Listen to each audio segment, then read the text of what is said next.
Hello, this is the pastor of the Bethel Baptist Church, Reverend Ralph H. Hoist III. Again, I'm glad to greet you on this day, and we're glad that you could come and listen to our second part of our message, which is entitled Have a Dream. This part is called Have a Dream, with the subject of Don't Let Your Dream Become a Nightmare. How many of us have woken up out of a deep sleep in cold sweats and wondered what was that scared us? Well, sometimes we have dreams and they become nightmares, but don't let your dream become one. Listen to our message and you'll better understand. God bless us. Morning. Like I said in our second part 2 of Have a Dream, I would like for us to think on the subject, don't let the dream become a nightmare. Don't let the dream become a nightmare. One of my favorite stories is a Christmas Carol. I've probably seen every version there is. I've seen the old Alastair Sims version. I've seen the mock-up versions with Vanessa Williams and Bill Murray. But my favorite is the standard versions, and recently portrayed by the likes of George C. Scott, Albert Finney, and most recently Patrick Stewart. It tells the story of a man whose name is Scrooge, who is visited by 4 spirits. One of those spirits is a man named Marley.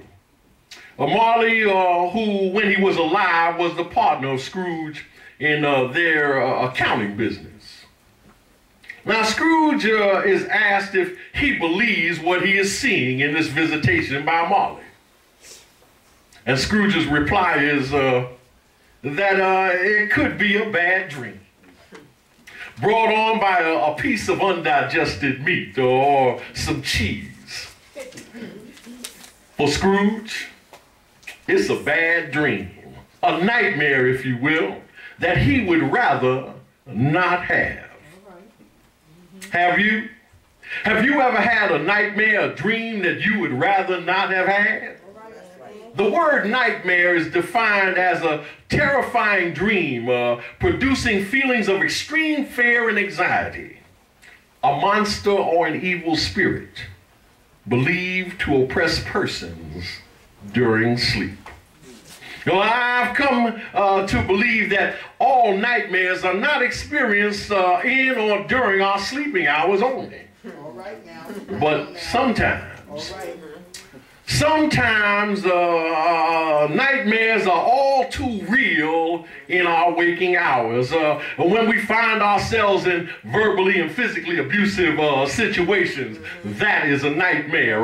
When we are slaves to drugs or alcohol or cigarettes, that is a nightmare. When we are caught up in the use of our bodies as in an ungodly way, that is a nightmare. When the circumstances of life become so overwhelming that we believe our only way out is by taking our lives, that is a nightmare. When the children we brought or bring into this world now seek to rule our homes and not the other way around, that is a nightmare. When we commit crimes in the name of want and I gotta have it, that is a nightmare. As long as there is no God in our lives, those nightmares will persist. All right. Well. In our morning scripture, we find Joseph. Joseph, who, after having had 2 dreams that placed him in an exalted position, 2 dreams that made him look forward to his future life and what that life would hold in store for him. Joseph, whose future looked oh so bright, has come to a point where those dreams, those wonderful, marvelous dreams, have become a nightmare. All right. You see, first, he is sold into slavery by his own brothers. Sounds familiar, but that's another sermon. Then, after he thinks he has gained his freedom and things will get better, he is lied upon and finds himself back in prison again. He's caught in a vicious cycle that seems never ending. Some of us, you and I, are caught up in a vicious cycle, and for us it seems like it will never end. I've come before you this morning to let you know that there is a light at the end of the tunnel, but you have to press on. I said you got to press on, press forward in order to realize it. Yes, yes. How will we know when we reach the end? All right. How will we know when we are close to the light? Well, I'm glad you asked. First, sometimes we have got to leave some people alone. All right. Yes, sir. Yes. Even though we are close to them, Yes. even though some may be our own relatives. All right. That's right. Know that we should pray for them, but we just can't be in their company. Some of you know I have two sisters. And for those of you who didn't, well, you do now. Unfortunately, they do not have God in their lives. And their lifestyles are not what I need to be a part of. Yes, I have invited them to church. Yes, I pray for them.